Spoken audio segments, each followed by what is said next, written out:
Hello दोस्तों, कैसे हैं आप सब लोग। आशा करती हूँ अच्छे होंगे। हमारी आज की कहानी का नाम है परवाह।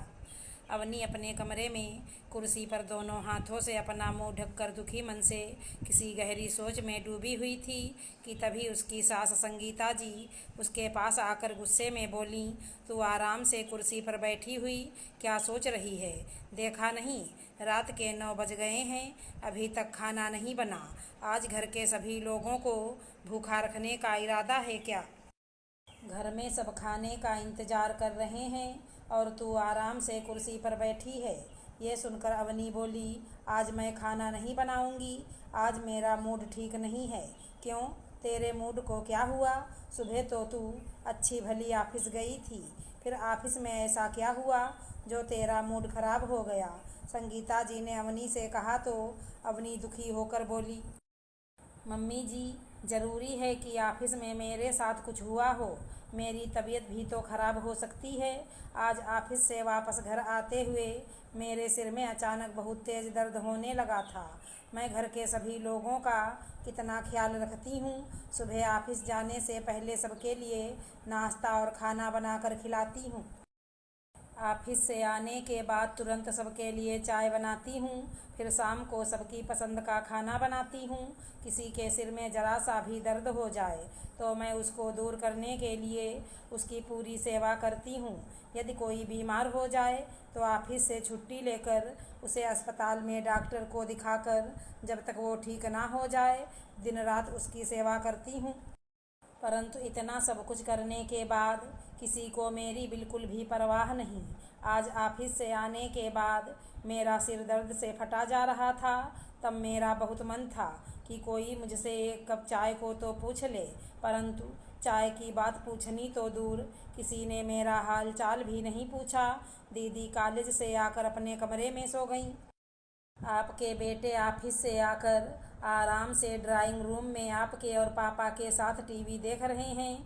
आपने ये तो कह दिया कि घर के सब लोग खाने का इंतज़ार कर रहे हैं, परंतु आपने या घर के किसी सदस्य ने खाने के लिए देर होने पर मुझसे एक बार ये नहीं पूछा कि आज तू उदास क्यों है, तुम्हारी तबीयत कैसी है?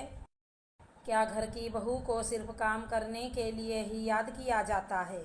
भूख लगी तो याद कर लिया, नहीं तो ऑफिस से आने के बाद मुझसे किसी ने एक बार भी नहीं पूछा कि तुम कमरे में अकेले सिर पर हाथ रख करके क्यों बैठी हो। जब कोई मेरी परवाह नहीं करता, फिर मैं किसी के खाने की परवाह क्यों करूं? अवनी की बात सुनकर उसके ससुर और पति शरद भी कमरे में आ गए थे। उसके ससुर संगीता से बोले, बहू ठीक कह रही है। यदि हमें उसकी परवाह नहीं है तो हम सबकी परवाह क्यों करें? किसी ने उससे पूछा एक बार भी कि उसकी तबीयत कैसी है? बस घर के काम के लिए ही तो हम बहू को याद करते हैं। वैसे भी बहू के आने के बाद तुमने काम को हाथ लगाना बिल्कुल बंद कर दिया। ये भी नहीं सोचा कि बहू अकेले इतना काम करके थक जाती होगी। बहू के तो जैसे चार चार हाथ हैं। तुम अपना वक्त भूल गई जब मम्मी तुम्हारे साथ घर का सारा काम करवाती थीं।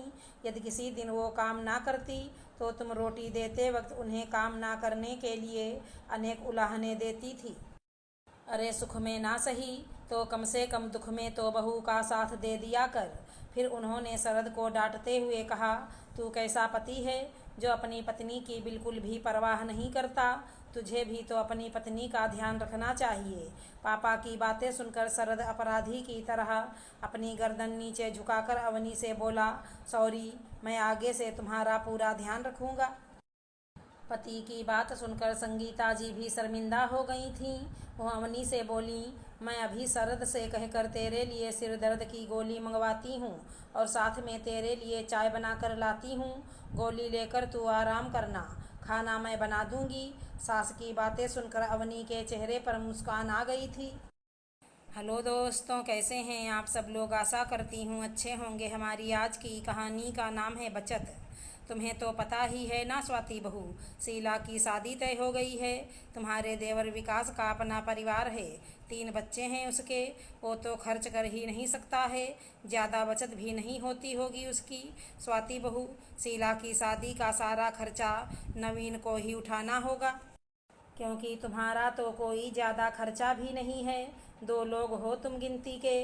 क्यों माँ जी, आप हैं, शीला दीदी हैं और हम दोनों हैं, 4 सदस्य हुए ना। हमारा भी तो खर्चा ज़्यादा ही है ना। शादी में तो हम उतना ही देंगे जितना हमारा हक बनता है। आधा खर्चा शोभित करेगा और आधा खर्चा हम। माँ जी, आपने तो बड़ी आसानी से कह दिया कि शोभित का खर्चा ज़्यादा है और हमारी बचत ज़्यादा है। लेकिन आपने कभी ये सोचा है कि हमारे बच्चे नहीं हैं, हमें बुढ़ापे में भी खुद ही कमा कर खाना है। शरीर पता नहीं कब तक साथ देगा। कुछ बचत होगी तभी तो हम बुढ़ापे में अच्छे से खा पी सकेंगे। बुढ़ापे में तो हर चीज़ चाहिए होगी, दवाइयों का खर्चा, खाने पीने का खर्चा और भी बहुत कुछ। शोभित के तो 2 बेटे हैं, 1 बेटी है, सब मिलकर उन्हें देख लेंगे। लेकिन हमें कौन पूछेगा। हमारी तो यही बचत ही हमारे काम आएगी। और माँ जी, घर का खर्चा भी तो सारा हम ही करते हैं ना। शोभित तो परिवार से अलग रहता है, घर भी नवीन ने खुद ही लिया है और शोभित के नाम तो आपने खुशी से हमारा पुश्तैनी घर भी कर दिया है। फिर भी मैं कुछ नहीं कह रही हूँ। अम्मा जी देखिए, दोनों भाइयों का बराबर हिस्सा कर दीजिए। जो हमारा हिस्सा बनेगा उतना हम शीला की शादी में दे देंगे। बहू, अभी तो तुम्हें ही शादी का पूरा खर्चा उठाना होगा। मैं नवीन से भी बात करूंगी। स्वाति बोली, ठीक है, आप बात कर लीजिए। नवीन भी उतना ही देंगे जितना हमारा बनता है। उन्हें भी पता है जो उनकी जिम्मेदारी है। लेकिन माँ जी, जिम्मेदारी तो दोनों भाइयों की है ना। आप शोभित को क्यों नहीं कहती हो। दोनों पति पत्नी नौकरी करते हैं, हमारी तो एक की ही कमाई है। हम अपनी जिम्मेदारी ज़रूर निभाएंगे। लेकिन आप शोभित से नहीं लोगी तो आप कहीं से भी इंतज़ाम कर लीजिए, क्योंकि हमें तो अपने भविष्य के लिए भी इंतज़ाम करना है। आप माँ हैं, आपके लिए तो दोनों बच्चे बराबर होने चाहिए। आप एक के कंधों पर ही सारा बोझ क्यों डालना चाहती हैं। एक तो शादी के 15 साल हो गए हैं, फिर भी हम संतान सुख से वंचित हैं। आपने बच्चा भी गोद नहीं लेने दिया। हमारी बचत से भी आप खर्च करवाना चाहती हैं। बस अब और नहीं माँ जी, आपको तो हमारे से कुछ लेना देना नहीं है। सिर्फ हमारी बचत दिख रही है। अपना फ़र्ज हम ज़रूर निभाएंगे। शोभित को भी उसका फ़र्ज निभाने को कहिए।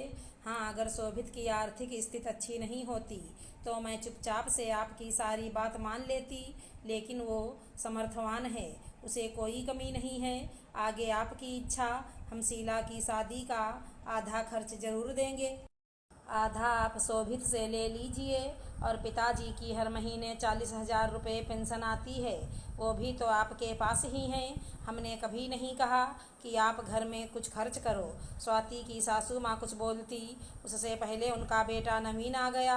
माँ ने स्वाति की कही सारी बातें नवीन को बता दी तो नवीन ने साफ शब्दों में इतना ही कहा, माँ, स्वाति ने कुछ गलत नहीं कहा है। आप माँ हैं, आपको भी हमारी स्थिति समझनी चाहिए।